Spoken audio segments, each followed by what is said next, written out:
Hello, everybody. Today I'm going to be talking to you about the ongoing work to encourage biodiversity and species at-risk stewardship on agricultural lands within Kespukwitk. This is a project with the Kespukwitk Conservation Collaborative with funding provided by our partners at Environment and Climate Change Canada. So my name is Brittni Scott, and I am representing the Clean Annapolis River Project. We are a charitable, community-based, non-governmental organization incorporated in 1990, with our home base being in Annapolis Royal within Kespukwitk. Our mission is to enhance the ecological health of the Annapolis River watershed for current and future generations through science, leadership, and community engagement. So to get a sense of where you might find agriculture within Kespukwitk, here's a map showing both annual and perennial croplands in the region. So annual croplands being anything that's sown in annually, so things like corn and soy, and perennial croplands being things like orchards and vineyards, and also in the context of this map, perennial grasslands. Not surprisingly, you can see that there's a lot of cropland within the Annapolis Valley region, but also within the region between Digby and Yarmouth, so the French Shore, and also in the northeastern stretch of Kespukwitk. And so what is an agro-ecosystem? It's the definition we've been using for the purposes of this project is that it is the natural ecosystem that exists on land managed and modified for the purposes of food and fiber production.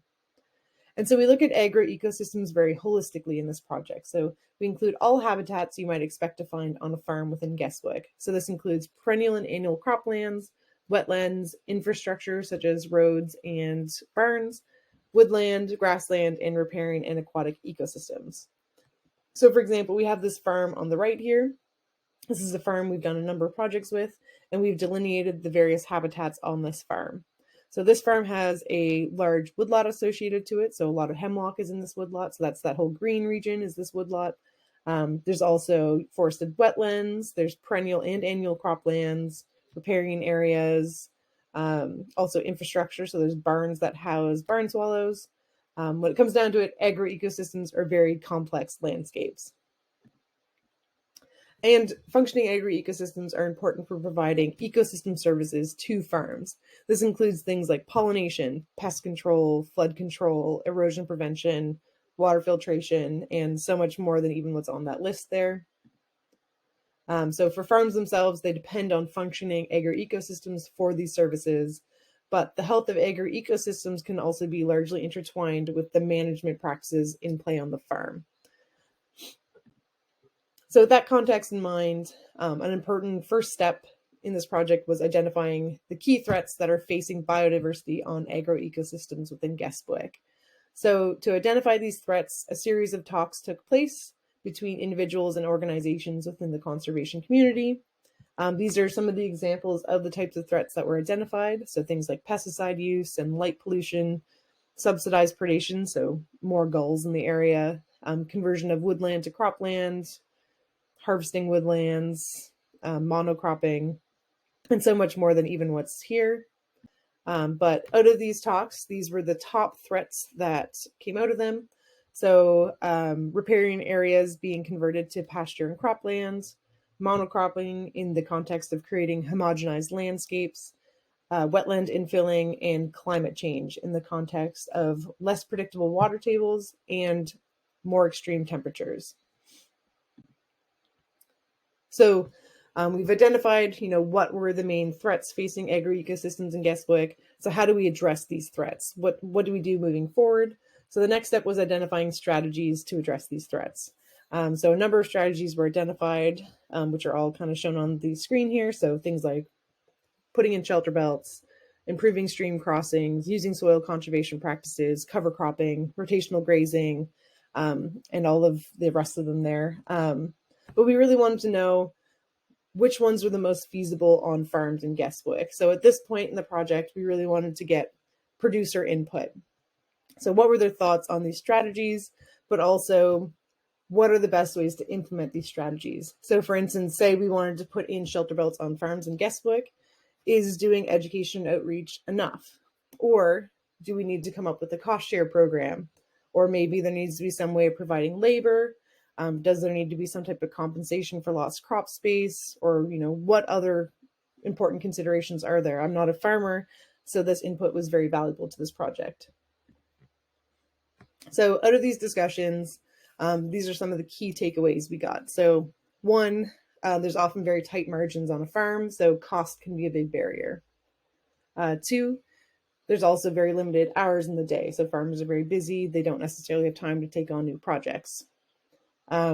Three, so there were some strategies that had some on-farm technical feasibility issues that were flagged as barriers. So I'll give you an example of that next. But all in all, farmers were very excited to be a part of these discussions, and they verbalized that they don't always feel like they get to be a part of these conservation discussions. So they really appreciated that. And overall, there was an acknowledgement of the importance of biodiversity on their lands. So to give you an example of what I mean by on-farm technical feasibility, so for example, one of the strategies we put forward to farmers was using haying and mowing patterns. And by that, I mean using a pattern that helps flush wildlife out of a field. So I have two diagrams up in the top right here. So the first one shows a spiral pattern. So you start in the middle of the field and kind of start going outwards in a spiral-like pattern. So that flushes wildlife slowly out of the field.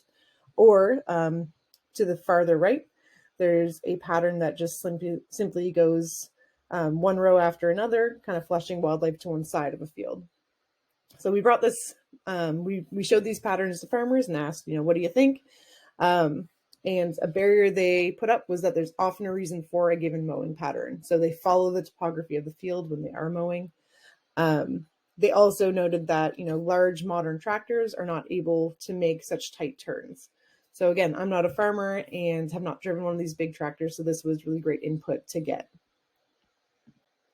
So we identified strategies, we got feedback from producers. So the next step was trying to figure out what the adoption likelihood was of each of these strategies.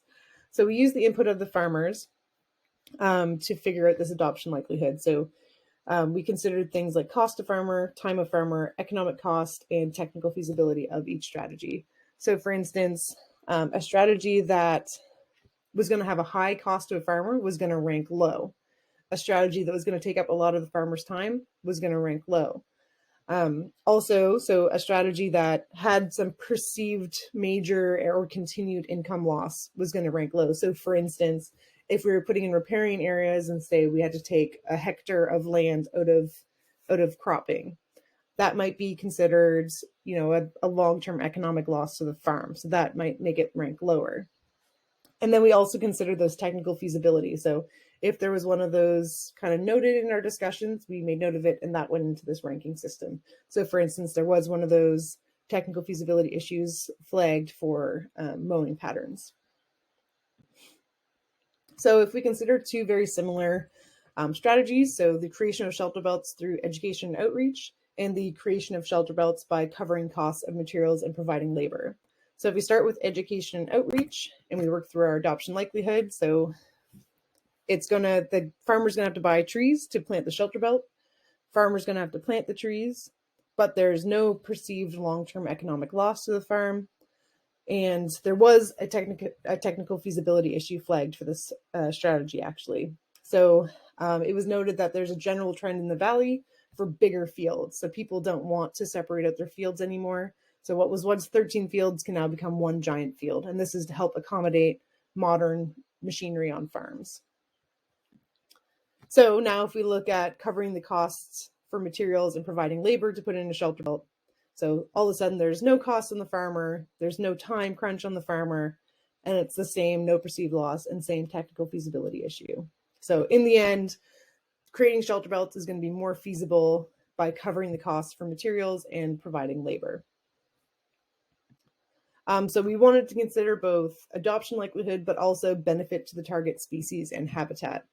So we also ranked strategies based on whether they were most beneficial to the species or habitat or least beneficial to the species and habitat. So both those variables came into play. So in the end of this process, we got five top-ranked strategies. One of them being establishing or enhancing riparian buffers by covering the costs for materials and providing labor. So over the last 2 years, we've planted a total of 7 riparian areas with 6 different landowners. 4 of these were along the Annapolis River. In these particular farmer discussions, they noted that they did not think it was necessary to have financial compensation for lost cropland. They indicated that as long as cost and labor was covered, they think that there would be a lot of uptake. This could change with future farmer conversations. Another top-ranked strategy was the creation of shelter belts by covering costs for materials and providing labor. So over the last 2 years, 12 total shelter belts have been planted with 10 different landowners. And each of these shelter belts is designed with the farmer's interests in mind. So for instance, we have a farmer that we work with who lost a barn due to winter winds. So we planted a row of spruce and then also a row of deciduous trees behind that, with the spruce being planted to as those remain bulky throughout the winter to help reduce those winter winds. Another top-ranked strategy was the creation of pollinator habitat on marginal or uncultivated lands by covering costs for materials and labor.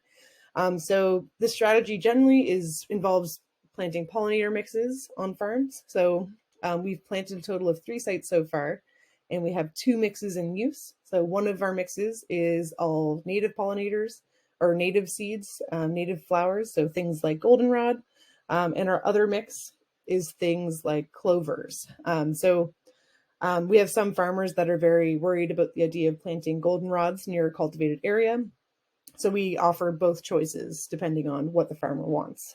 So this site that I have here in the picture, so highlighted in red, the farmer was taking this site out of production because of erosion issues. So he was very happy to have us come in and plant native pollinator mix. He chose the clover mix along with grasses to help prevent his erosion issues. We've also been incorporating pollinator-friendly species, such as maples and willows, into our shelter belts and riparian areas.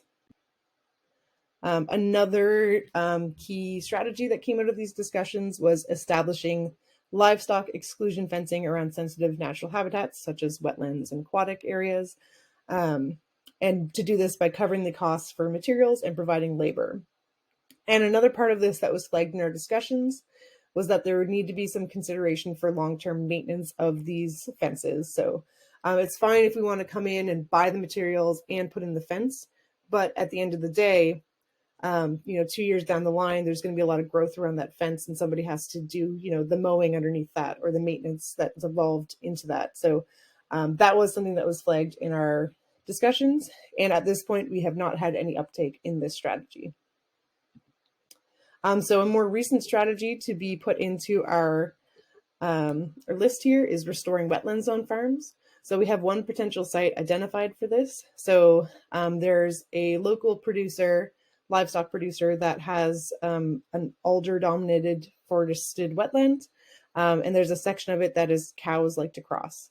So we are working with him to help design a crossing to go over the wetland where his cows cross, to help prevent the livestock access to that site.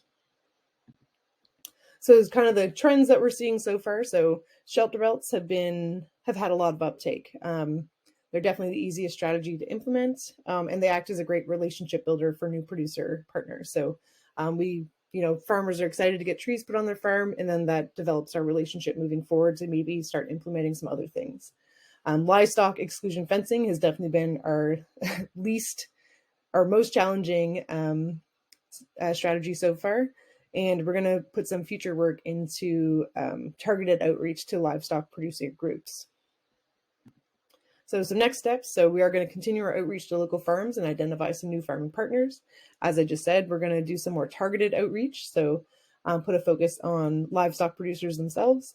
We're going to develop some formal monitoring plans for our strategies. So for each of our shelter belts we put in, we say that we're reducing winter winds. So we'll put in something to monitor that, to make sure that what we're saying that they're doing is actually happening. And we're also going to be investigating strategies that, they had some feasibility barriers, but they had a high impact on species and habitats.